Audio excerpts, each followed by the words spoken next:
welcome to ENI UK and Europe edition. I'm Lavan Season reporting from London. We bring you news reports from the United Kingdom and Europe. We also have live reporters on standby, ready to give their reports. Now here's the news roundup. UK and European news roundup. AstraZeneca hails US trials as EU rows with UK over supplies. Belgium back to partial lockdown.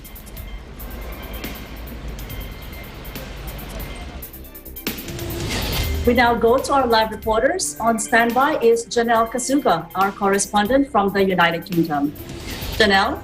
Hello, Lavan. My report will be on the University of Aberdeen in Scotland is to return a Benin sculpture in Nigeria.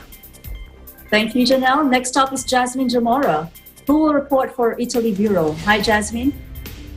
Hello, love, and thank you. I'll be reporting about the current situation in Italy.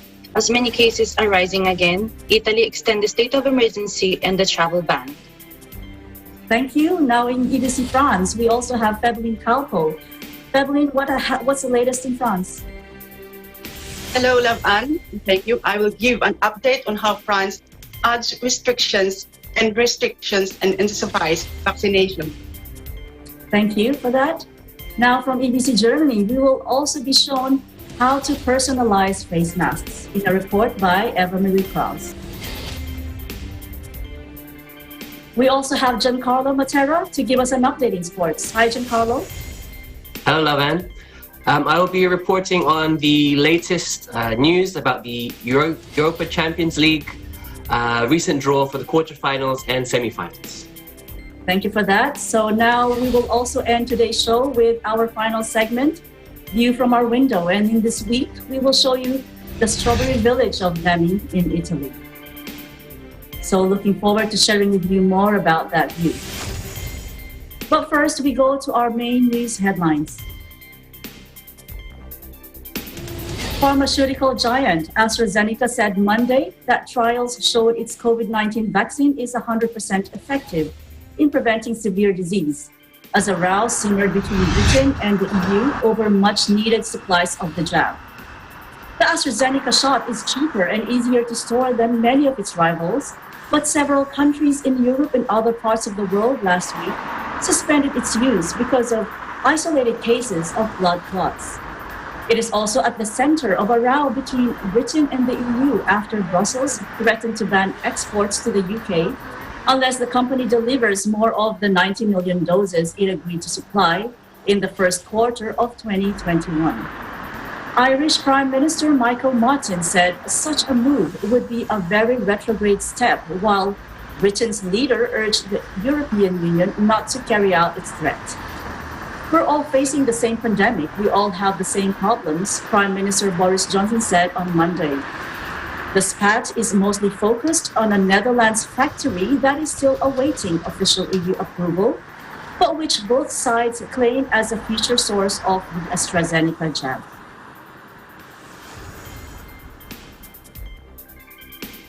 Belgium reintroduces a partial lockdown that is set to last 4 weeks. The measures include the closure of schools by appointment, only opening of non-essential stores, and closing businesses with close contact customers like beauty shops and hairdressers. And in a public, one can only be with a maximum of 4 people. These measures come on top of several few already in place, like a night curfew, work from home, and a travel ban.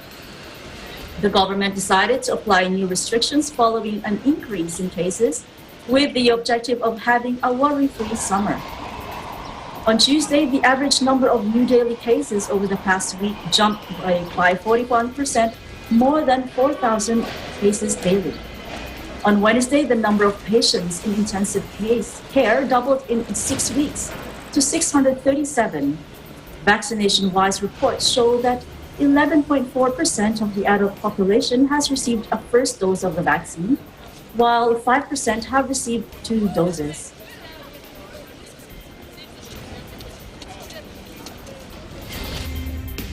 Time for a break. Please come back for more ENI UK and Europe edition.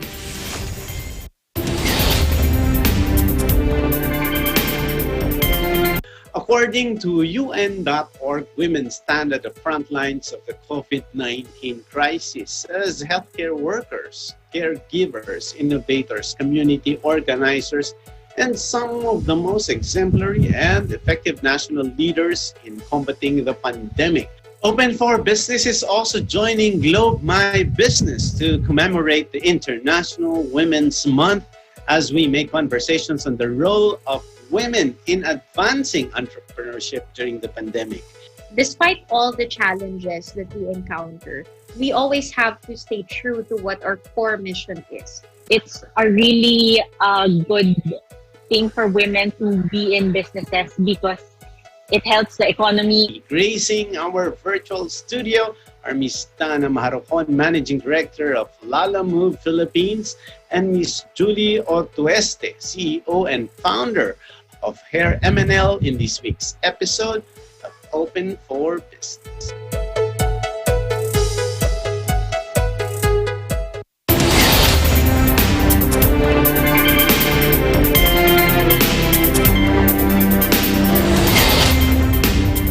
Welcome back to E&I and UK and Europe edition. I'm Love and Season. Interesting stories from around the UK and Europe this week. The University of Aberdeen is returning a sculpture to Nigeria. Janelle Kasuga has the story. Hello, Janelle. Hello, Lovan. Thank you. The University of Aberdeen in Scotland is to return a Benin bronze sculpture to Nigeria, saying it was acquired by British soldiers in 1897 in reprehensible circumstances. The head of museums and special collections of the University of Aberdeen had this to say. But in 1897, there was a British attack on the city of Benin, which saw the city destroyed and many people killed, the Oba sent into exile, and the treasures of the palace looted. And it was soldiers and other people as part of that expedition looting them, taking them away. From that, they've given them to museums, they've sold them in the art markets, and that's how they're now scattered around the world in museums and private collections. It was bought at auction. And recently, we've been looking much more closely into the provenance of the collection and thinking about the morality of it. And so we've decided that this is something that, given the way in which it was acquired, it really is something that shouldn't be in the museum collection. Decision. The next steps are the sort of legal transfer of title and then the physical transfer. So we're starting to discuss that with our Nigerian colleagues and with the Nigerian High Commission in London, how that's physically going to be transferred. But I'm seeing this happening, over the next few weeks or so. It is the first institution to agree to the full repatriation from a museum of the Benin bronze, raising pressure on other establishments, including the British Museum, to follow suit. The university acquired the bronze sculpture depicting an Oba, or king, of Benin at auction in 1957, and it is considered a classic example of Benin late period art. The university called it one of the most notorious examples of pillaging of cultural treasures associated with 19th century European colonial expansion. A panel of academic specialists and curators unanimously recommended its return to Nigeria, and the university's governing body supported the unconditional return. Nigeria's Minister of Information and Culture, Lai Mohammed, called the move a step in the right direction and urged other holders of Nigerian antiquity to emulate this. Some museums support the creation of the Edo Museum of West African Art in Benin City to house the looted artifacts. These include the British Museum, which cannot legally give up possession of its artifacts and is reportedly considering lending its bronzes. A Cambridge University College said in 2019 it would return a Benin bronze of a cockerel that was taken down from display at the famous education establishment after a student protest. Lavan? Thank you, Janelle. So why did it take so long for the university to return the stolen artifact? Well, Lavan, the museum belonging to the University of Aberdeen is one of the 45 institutions that hold stolen artifacts from Benin. However, it seems that Aberdeen was inspired by Germany's decision to return all the stolen antiquities back to Nigeria permanently in order to not make up for the colonial history, but at least return things to where they belong. Lavan? Well, thank you for that story, Janelle. Thank you, Lavan. Reporting from London, United Kingdom, I'm Janelle Kasuga. We live in interesting times. Now, the Italian government has decided to extend the country's state of emergency. Jasmine Zamora joins us with some more details. Hi, Jasmine. Hello, Love Anne. Thank you. So Italy has now become the second European country after the United Kingdom to surpass 100,000 COVID deaths. As many cases are rising again, on March 2, 2021, Prime Minister Mario Draghi signed the new DPCM or Presidential Decree containing measures to combat the virus emergency. The state of emergency, it has now been extended till April 30, 2021, while the travel ban between regions is until March 27. Since November 2020, regions were classified into colored zones, dividing Italy into 3 areas: yellow for low risk, orange for medium risk, and red for high risk. The government has introduced a new white zone, which is reserved for parts of the country where the coronavirus risk is lowest. The nationwide curfew implemented from 10 p.m. till 5 a.m. is still effective today. As of March 15, 2021, restrictions in 11 regions in Italy were tightened, and the regions were classified as red zones as the number of contagion are rising once again. Love Anne. Thank you for that, Jasmine. So what are the restrictions implemented now in Italy? So from March 15, in the red zones, all non-essential shops, restaurants, and museums have been forced to close. Bars and restaurants are permitted to offer a takeaway service, and residents can only leave their house for essential reasons, including for health, work, or grocery. In red zones, all schools remained closed, as well as museums, cinemas and theaters, gyms, swimming pools, wellness centers, and spas. Love Anne? Okay, so how about the travel ban? Is it possible to travel to Italy? So the ban on traveling between Italian regions is confirmed until March 27. Returning to one's residence or home is still allowed, as well as travel motivated by work requirements, health reasons, or for necessities. All travelers to Italy from countries within Europe or Schengen zone need to get tested for coronavirus within the 48 hours before departing for Italy. And those who arrive without proof of a negative test result will have to quarantine for 14 days. Tourism is not allowed yet, and it is possible to travel to Italy from other countries only for an essential reason, as health emergency, essential diplomacy, or to be repatriated. You can be repatriated or return home if you are an Italian citizen or a resident. If a person needs to travel to Italy soon or just wonder when a vacation might be possible, there are various restrictions to be aware of, which depend on the country he or she are traveling from. The advice is that before booking the flight, the traveler should check whether he or she will be able to travel from their country and what rules are needed to follow if they do. Back to you, Love Anne. Thank you for joining us today, Jasmine. Thank you for having me. From EBC Milan, Italy, I am Jasmine Zamora, and we live in interesting times. Okay, time for a break now. Please come back for more ENI UK and Europe edition.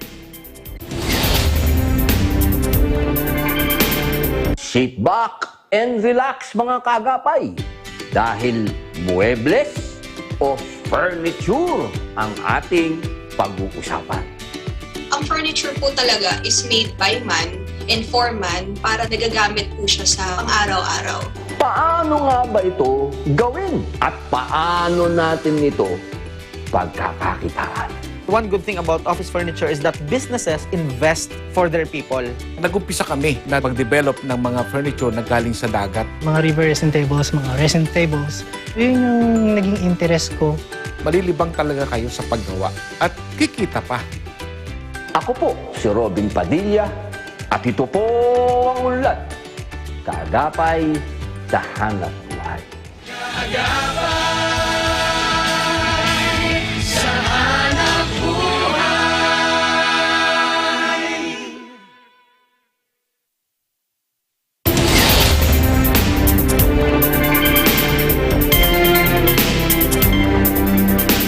Welcome back to ENI UK and Europe edition. I'm Love and Susan.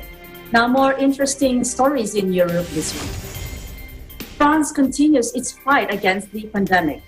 To give us an update today, we are joined by Feblin Calpo. Hello, Feblin. With 4,306,105 COVID-19 confirmed cases, 33,389 new cases, and 92,608 deaths as of Friday, French authorities are raising the alarm. Last week, they put in place new restrictions, including partial lockdowns in some regions, such as Hauts-de-France, region of Northeast France, which covers the city of Lille, the Alpes-Maritimes on the Mediterranean, the Seine-Maritime in the Eure in the north. Starting March 26, the authorities added Aube, Nièvre, and Rhône to the list, and several other departments are put into enhanced vigilance. President Emmanuel Macron is also fighting criticism that France's COVID-19 vaccination drive has been too slow and is falling behind many Western countries in terms of the number of people vaccinated. Compared to Britain, with 30 million doses, and Germany with 11 million doses, France has rolled out some 8.8 million doses. On Tuesday, President Emmanuel Macron said that France should be vaccinated morning, noon, and evening, and that from April the pace will change. No weekend and days off when it comes to vaccination. The Stade de France in the north of Paris will be used as a vaccine center from April 6, where some 10,000 people a week will be vaccinated, officials said. Back to you, Love Anne. Thank you, Feblin. So, does the French government plan to open more vaccination centers? Yes, Love Anne. France will open 35 COVID-19 mass vaccination centers in the coming days to ramp up the pace of inoculation, according to government minister on Tuesday. Back to you, Love Anne. Thank you, Feblin, for that report. Okay, thank you. I am Feblin Calpo from France Bureau, reporting for Eagle News International. We live in interesting time. We now have a report from our EBC Germany Bureau on how to personalize our face masks. Eva Marie Krause shows us how. Let's take a look. For some, it's been almost a year now, if not even longer, when the face mask has become a part of our everyday outfit. With the government restrictions in place that caused us staying at home a lot, some have learned a new skill. For example, how to sew a mask, using different fabrics and patterns to express their creativity. This gave us the opportunity to create individual masks to our own liking. But things have shifted, and in our current situation, it is now mandatory to wear medical masks, which limits us in wearing masks with our own designs. So that is why we prepared this DIY tutorial for you. This tutorial not only allows us to customize our mask, but it also comes with a function, which I will tell you more about in the end. Are you ready to be creative? Then let's get started with creating our own mask straps.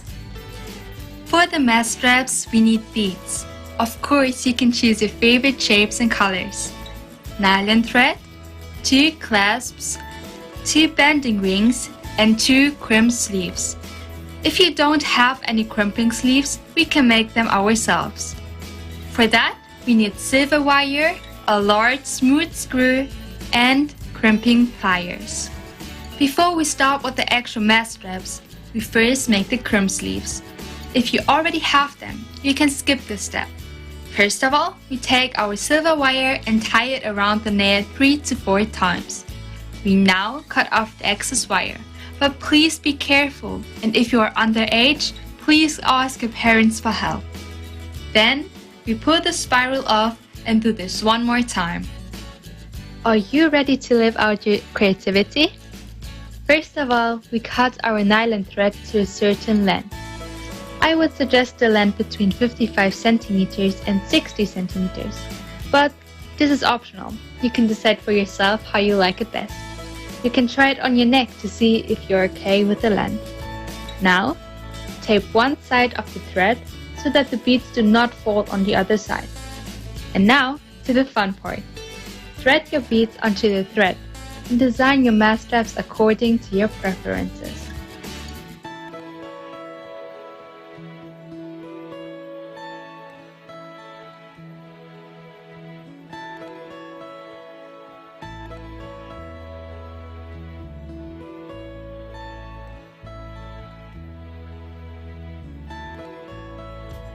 If you finished your design, we will now get to the last part. We take the two crimping sleeves, and here is where it gets a bit tricky. Please make sure that the two clasps and the two banding rings are connected, like this. Then, we thread the crimping sleeve and the one banding ring with the clasp on the one side. We bend the end of the thread into a loop through the crimping sleeve. Then, we take our crimping tool and crimp the sleeve. Please make sure that the edges of the crimping sleeve are fully crimped so that you don't hurt yourself later while wearing the mask. We do the same on the other side. The crimping sleeve, the banding ring with clasp,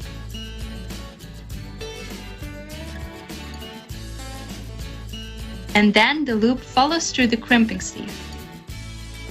Last step, we need to crimp the sleeve. And kindly check again that nothing sticks out. Your own mask strap is finished. They don't just give our mask a new look of their own and accessorize our outfit, but most importantly, they also make it easier for us to stow them away. And they can also help in a way so we can minimize the touching of our mask with our hands. Are you happy with your results? I hope you enjoyed this DIY and see you next time. I'm Eva Marie Krause from Eagle News International, and we live in interesting times. Thank you, EBC Germany, for those wonderful tips. Now in sports, Giancarlo Matera joins us with highlights from the Champions League draw. Hi, Giancarlo. Hello, and thank you, Love Anne, and our ENI UK and Europe team. The main sporting headlines here, United Kingdom and Europe this week, is the recent draw for the quarter-finals of the UEFA Champions League. The Champions League is the most prestigious club football tournament in Europe, featuring the top 32 teams from across the continent. And after a series of group games and the first knockout round of the playoff format, we are now down to the final 8 teams.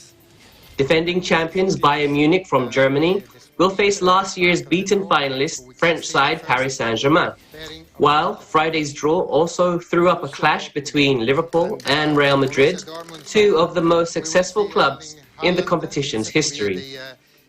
The draw also pitted the Premier League leaders Manchester City to face Borussia Dortmund of Germany, with London's own Chelsea Football Club set to play Portugal's champions Porto in the other tie. Bayern Munich defeated Paris Saint-Germain 1-0 behind closed doors in Lisbon last August amid the pandemic to win their 6th European Cup and remain the team to beat here in Europe. They have won 18 and drawn 1 of their last 19 games in the Champions League tournament since the beginning of last year. Meanwhile, the meeting of Jurgen Klopp's Liverpool and Real Madrid is another rerun of a recent final, with the Spaniards beating the Reds 3-1 in Dynamo in Kiev in 2018 to win their last of their record 13 titles to date. Liverpool, though, bounced back from that loss to lift the trophy for the 6th time in Madrid back in 2019. The winner between the Liverpool and Real Madrid match will go into the semi-finals against either Chelsea or Porto, throwing up the possibility of an all-English last four tie. Liverpool beat Chelsea in the semi-finals in 2005 and again in 2007. But being unbeaten in 13 games since the appointment of new manager Thomas Tuchel as their coach in late January, Chelsea will be expected to get the better of the Portuguese champions Porto, who defeated Juventus of Italy in the last round. Meanwhile, Manchester City will be strong favourites also against Dortmund, with the winner of that tie going through to the semi-final showdown against either Bayern Munich or Paris. This season's semi-finals are due to be played in late April and early May, with the final scheduled for May 29 in Istanbul, Turkey. We look forward to watching these giants of European football square off and can't wait for that final in Istanbul. Continue to stay tuned to EBC Sports for more updates as the tournament progresses. Back to you, Lavan. Thank you for that sports update, Giancarlo. Thank you, Lavan. I'm Giancarlo Matera for EBC Sports International, and we live in interesting times. Now, in today's view from our window, we head to Italy. Counting about 1,926 residents, Nemi is the smallest municipality of the so-called Roman castles. It is positioned almost at the center of the Alban Hills overlooking Lake Nemi, which is a volcanic crater lake. It is also known for the cultivation of wild strawberries, which are sweeter and much smaller than the ones that are produced commercially, being cultivated on the sides of the volcanic crater, which creates a microclimate that provides a shield and retains the warmth of the sun. This view is courtesy of Rodef and Sabado from Italy. Thank you for this view, Rodef. Now that's it for today's program. Stay safe and keep positive as we bring you more stories next week from the United Kingdom and Europe. I'm Love Ann Season. We live in interesting times.